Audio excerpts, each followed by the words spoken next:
प्रश्नावली 3G देख रहे थे। क्वेश्चन नंबर 21 देखते हैं।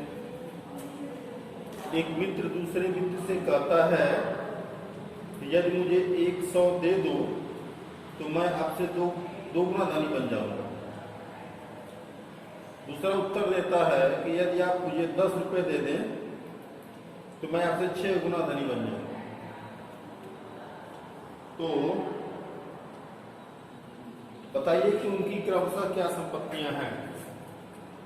पहला कहता है कि यदि हमारे पास 100 रुपये आ जाए, मतलब तुम 100 रुपये हमको दे दो तो मैं तुमसे 2 गुना धनी बन जाऊंगा। और दूसरा वाला कहता है कि अगर तुमको मुझको 10 रुपये दे दो तो मैं तुमसे 6 गुना धनी हो जाऊंगा। ये दो कंडीशन है। इसके आधार पर बताना है कि दोनों के पास कितने कितने रुपए थे। तो सबसे पहले मान लेते हैं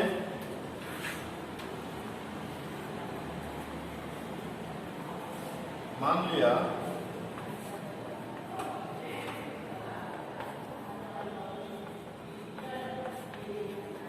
पहले की संपत्ति बराबर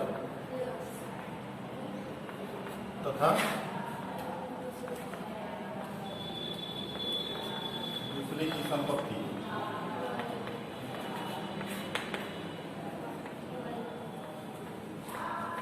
एक के पास x रुपए है, दूसरे के पास y रुपए। अब पहली कंडीशन पे देखते हैं। इसे पहला है मतलब x कहता है y से कि यदि तुम हमको 100 रुपए दे दो। उस कंडीशन में क्या होगा कि x वाले में 100 रुपए बढ़ जाएगा और y वाले में 100 रुपए घट जाएगा। तो प्रथम शर्त अनुसार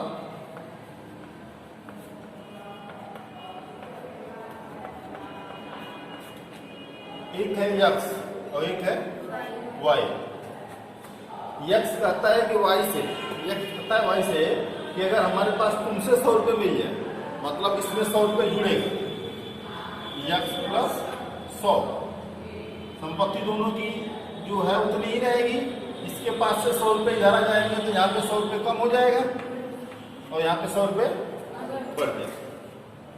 तो उस कंडीशन में होगा क्या, जो ये होगा इसका 2 गुना हो जाएगा। y की संपत्ति जो बच रही है उसकी 2 गुना हो जाएगा x की संपत्ति। मतलब y का 2 गुना x हो रहा है। तो अगर इस वाले में 2 से गुणा कर दें तो दोनों पक्ष बराबर। ठीक है। 100 रुपये घटने के बाद y की संपत्ति का 2 गुना 100 रुपये बढ़ने के बाद x की संपत्ति हो जाती है। इसी को आगे बढ़ाएंगे। x प्लस 100 बराबर 2y माइनस 2y को इधर ले जाएंगे, 100 को उधर ले जाएंगे। x माइनस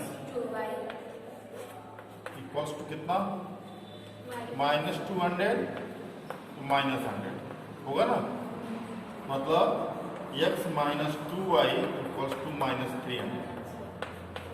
समीकरण ये पहली कंडीशन का समीकरण है। अब चलते हैं दूसरे कंडीशन में। y कहता है, मतलब दूसरा वाला कहता है पहले वाले से कि अगर तुम हमको 10 रुपए दे दो, मतलब क्या कि x अगर y को 10 रुपए दे देगा तो क्या होगा, y x का 6 गुना हो जाएगा द्वितीय शर्त अनुसार।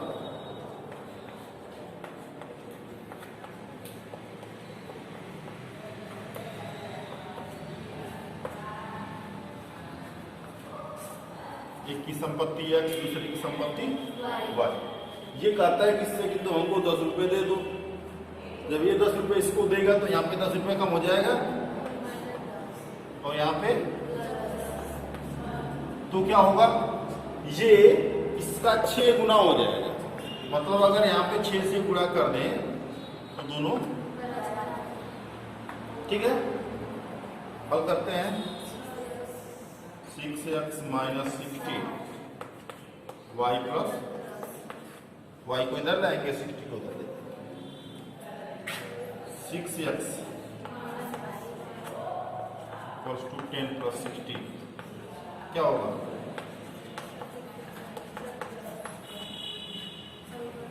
समीकरण 2।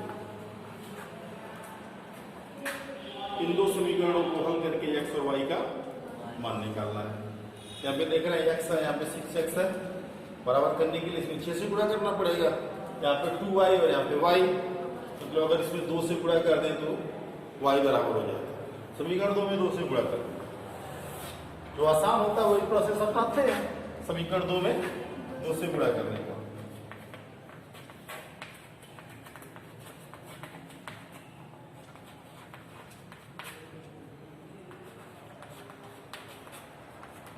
क्या होगा? 6 दूना माइनस बराबर 70 दूना 140। और उसके नीचे लिखेंगे इसको।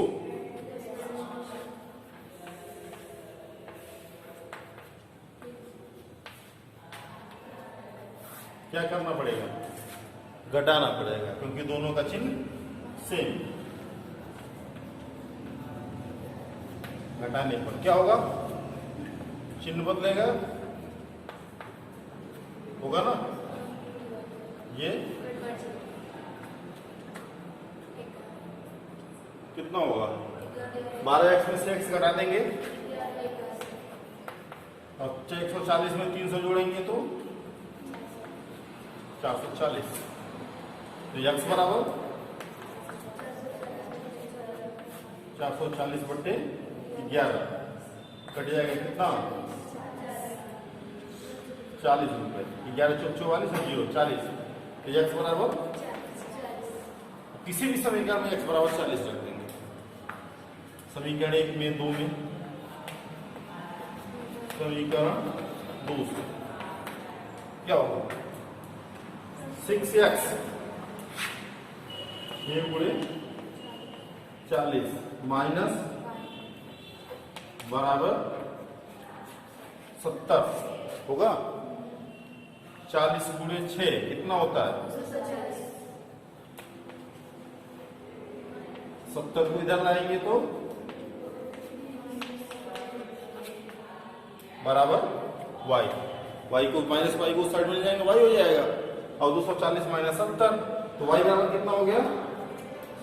कितना? 170। तो x बराबर 40। मतलब पहले की संपत्ति कितनी? 40 रुपए। दूसरे की संपत्ति x बराबर 40, y बराबर 170। वेरिफिकेशन कर लेते हैं। पहले कंडीशन में कि कहता है तुम मुझको 100 रुपए दे दो, मतलब 170 वाला इसको 100 रुपए दे दे तो कितना हो जाएगा? 140। और इसका कितना हो जाएगा? 70। तो दोगुना हो जाएगा। और ये कहता है इससे कि तुम मुझको 10 रुपए दे दो। 40 में से 10 निकलेगा तो कितना हो जाएगा? 30। 170 में 10 जुड़ेगा तो कितना हो जाएगा? 180। 30 का 180 6 गुना होता है।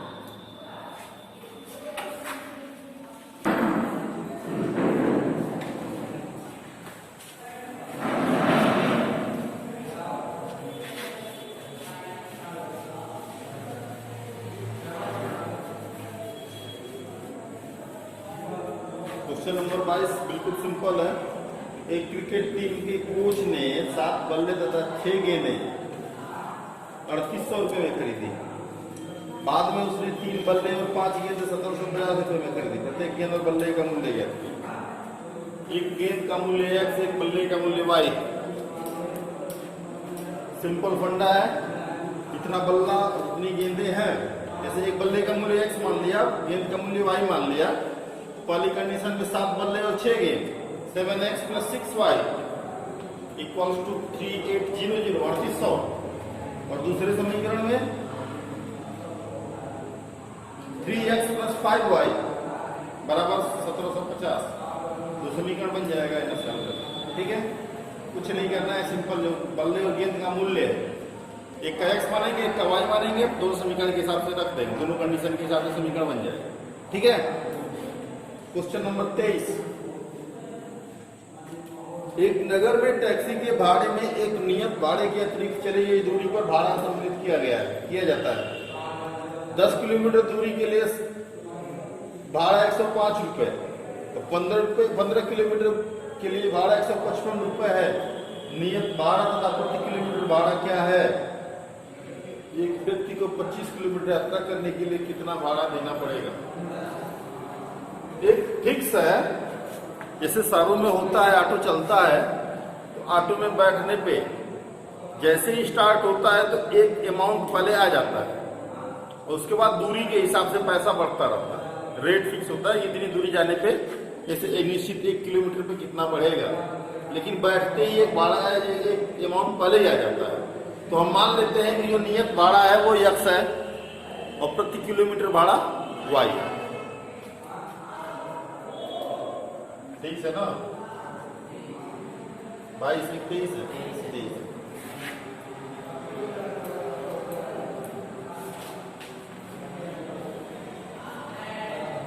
मान लिया नियत भाड़ा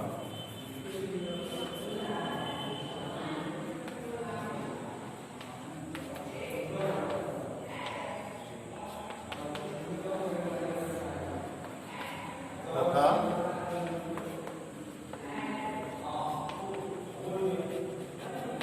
प्रति किलोमीटर भाड़ा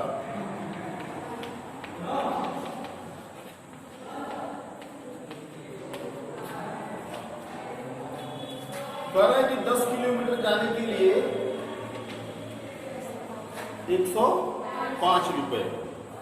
नियत भाड़ा x है, 1 किलोमीटर का भाड़ा y है, तो पहली शर्त के हिसाब से क्या होगा?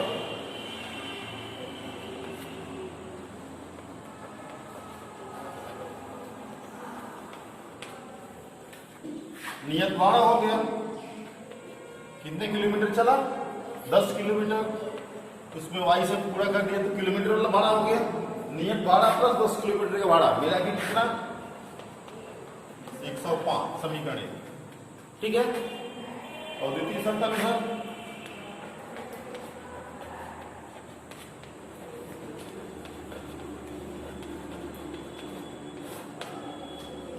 नियत भाड़ा प्लस 15 किलोमीटर 15y बराबर,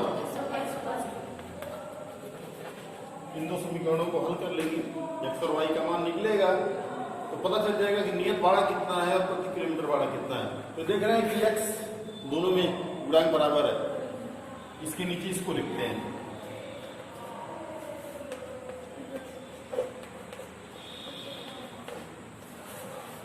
गुणांक बराबर है, चिन्ह भी बराबर है, तो क्या करेंगे? घटाने पर कट गया 15y माइनस 10y, 155 में से 105 घटाएंगे तो 50, तो y बराबर 10 हो गया। ठीक है, समीकरण 1 में या 2 में किसी भी मान रखेंगे।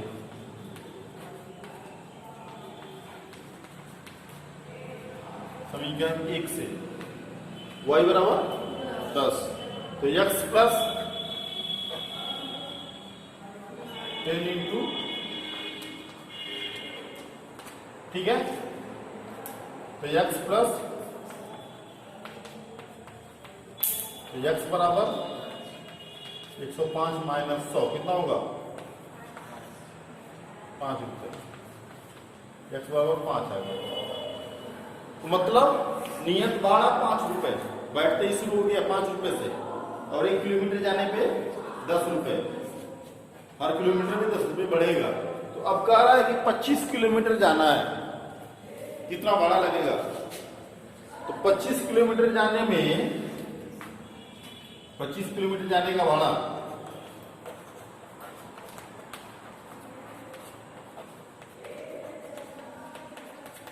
कितना होगा? 5 प्लस 10 गुणे 25 होगा ना, 5 फिक्स है, 25 किलोमीटर का 10 रुपए के हिसाब से कितना होगा? 5 प्लस 250 कितना हो गया? 255। मतलब नियत भाड़ा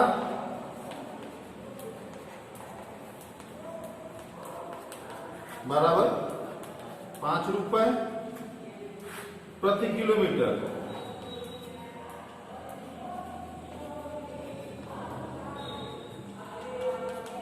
₹10 और 25 किलोमीटर जाने का भाड़ा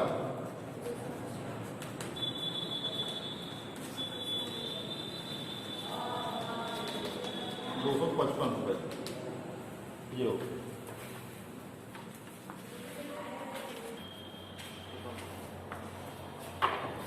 ये प्रश्नावली पूरी हुई। इसके बाद 3G के बाद अगली प्रश्नावली में धन, ब्याज, लाभांश और कीमत संबंधी प्रश्न होंगे। प्रोसेस यही होगा, लैंग्वेज में लिखा होगा, समीकरण बनाना है, सॉल्व करना है। सीधे चैप्टर में ही देखते हैं। प्रश्नावली 3H।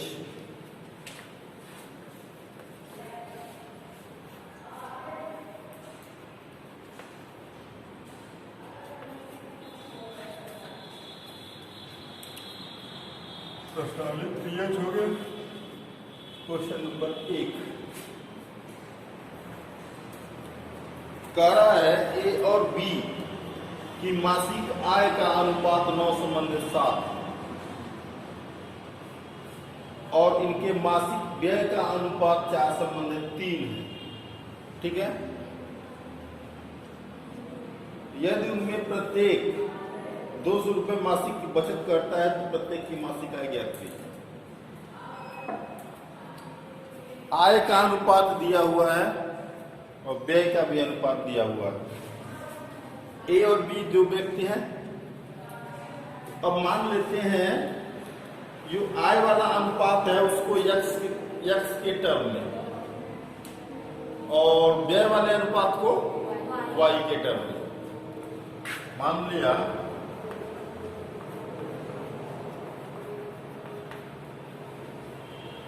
ए तथा बी की मासिक आय कितना 9x तथा 4x और ए तथा बी का मासिक व्यय कितना 9x और 7x है ना, और 4y तथा 3y। आय को x में, व्यय को y में। तो प्रथम शर्तानुसार क्या होगा?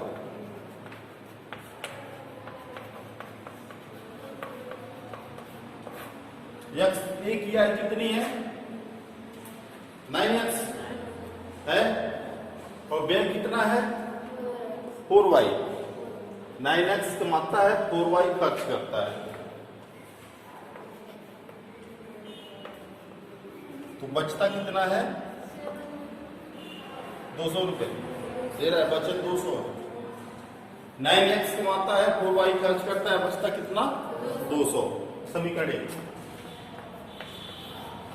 और द्वितीय शर्त अनुसार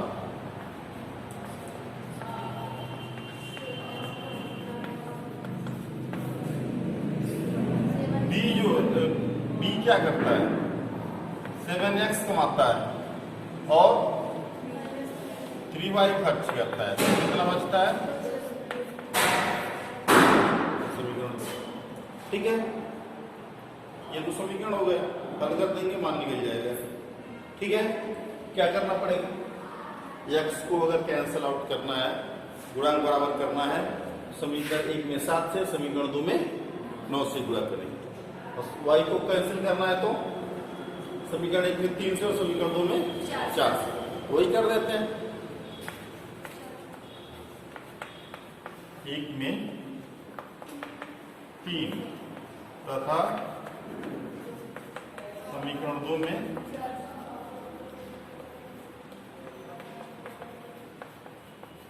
गुणा करना। क्या होगा? 3 से गुणा करेंगे 27x माइनस बराबर 600 होगा। और इधर 4 से गुणा करेंगे तो माइनस चौको 800। क्या करेंगे? चिन्ह सेम है, घटाने पर ये होगा माइनस, ये प्लस, ये माइनस, कट गया 27x minus 28x minus x बराबर 600 माइनस 800। तो x बराबर दोनों तरफ से माइनस कैंसिल, किसी भी समीकरण में x बराबर 200 रखेंगे।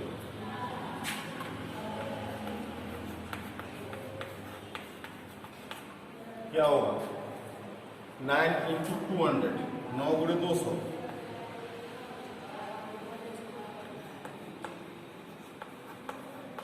माइनस 9 दूना माइनस 200 बराबर 4y। तो 4y बराबर कितना हो गया? 1600। तो y बराबर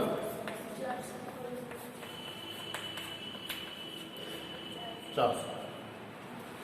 x का मान आ गया 200 और y का मान आ गया 400। तो करना क्या है इसमें? प्रत्येक की मासिक आय ज्ञात कीजिए। एक की मासिक आय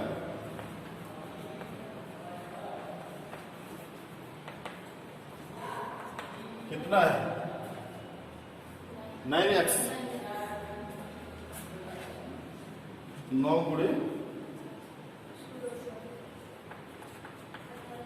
1800। b की मासिक आय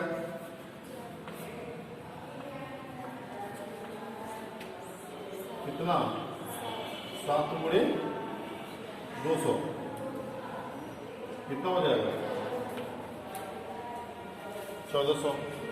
व्यय कितना होगा? एक का व्यय 4 गुणे 400 1600। 1800 आया, 1600 रुपये खर्च करते हैं, 200 रुपये बचते हैं। और बी का व्यय 3 गुणे 400 1200, 1400 कमाता है, 200 रुपये खर्च करता है। ठीक है, ये रुपीज में आएगा।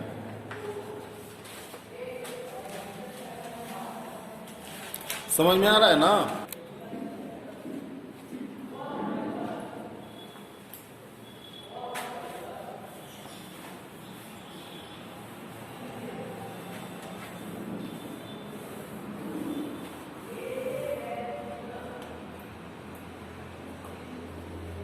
क्वेश्चन नंबर 2 देखते हैं इसका।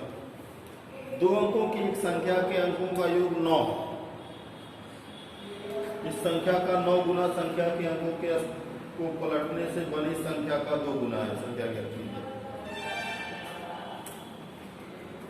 कोई संख्या है 2 अंकों की। 2 अंकों की संख्या में एक संख्या इकाई होती है, एक अंक इकाई का होता है, एक दहाई का होता है। तो जब 2 अंकों की संख्या के बारे में मानना होता है तो दहाई और इकाई करके मानना पड़ता है। मान लिया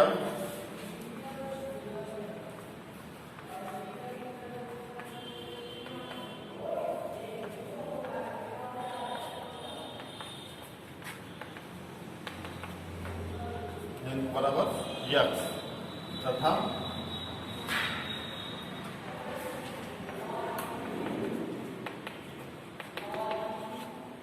ठीक है, दहाई के अंक को x मान लिया, इकाई के अंक को y मान लिया तथा तब इस हिसाब से संख्या क्या बनेगी?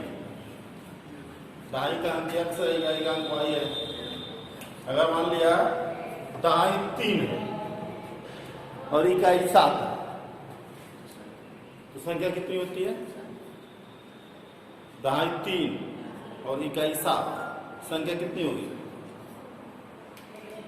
कितनी संख्या होती है?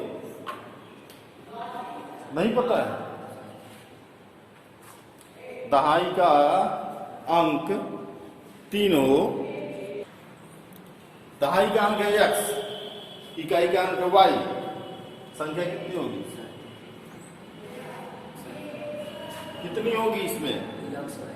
x y हो जाएगा।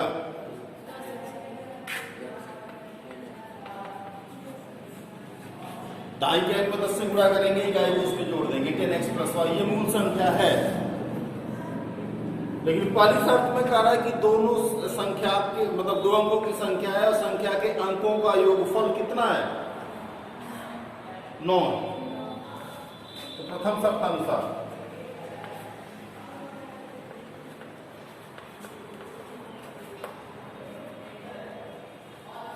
दोनों अंकों का योगफल कितना? एक समीकरण बने। लेकिन अब असली टेक्निक अब लगेगा यहाँ पे। द्वितीय शर्त अनुसार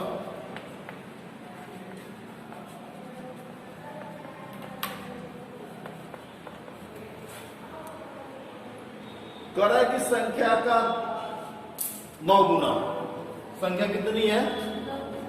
10x + y।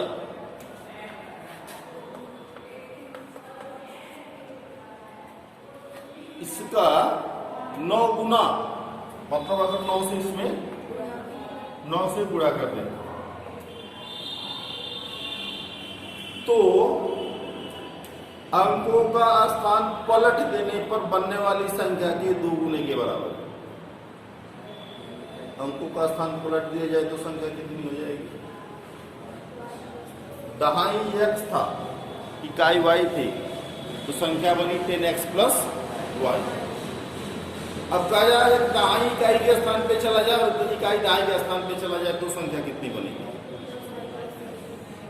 10y + x, क्योंकि अब y दहाई के स्थान पे है, इसमें 10 से गुणा करेंगे और इकाई को उसमें x को उसमें जोड़ देंगे। क्या होगा?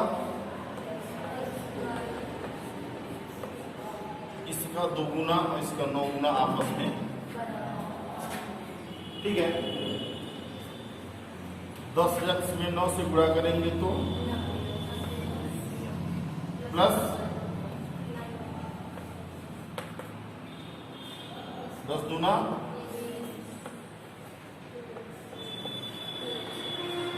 सबको इस साइड में ले, क्या होगा?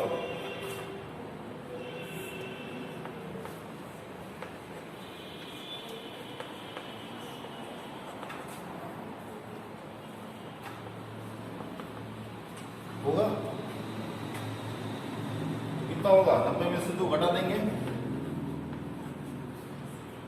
88x और प्लस 9y माइनस 20y, दोनों में से 11 को कॉमन ले सकते हैं ना। 8x 11 को भाग भी दे दें उधर 0 में, पक्षांतर कर देंगे तो 0 में भाग दे दिया जाएगा, और 0 में किसी भी संख्या से भाग देते हैं तो क्या होता है? इसलिए 8x - y = 0।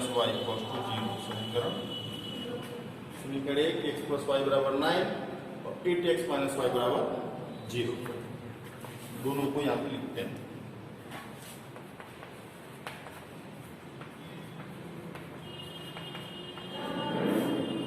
क्या करेंगे? +1 - y में जोड़ देंगे,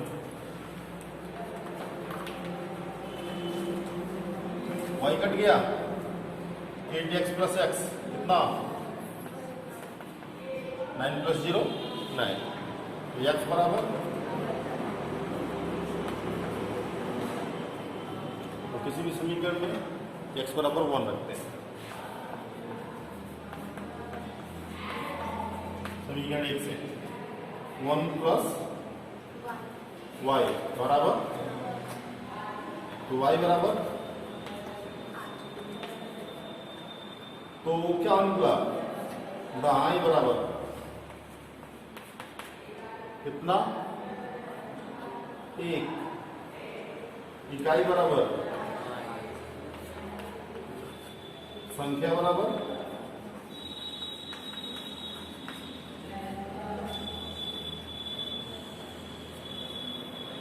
18 होगा ना, 18। अब थोड़ा सा वेरिफिकेशन कर लेते हैं। संख्या हो गई 18, 18 का 9 गुना 18 का 9 गुना कितना होता है? 18 9 18 का 162।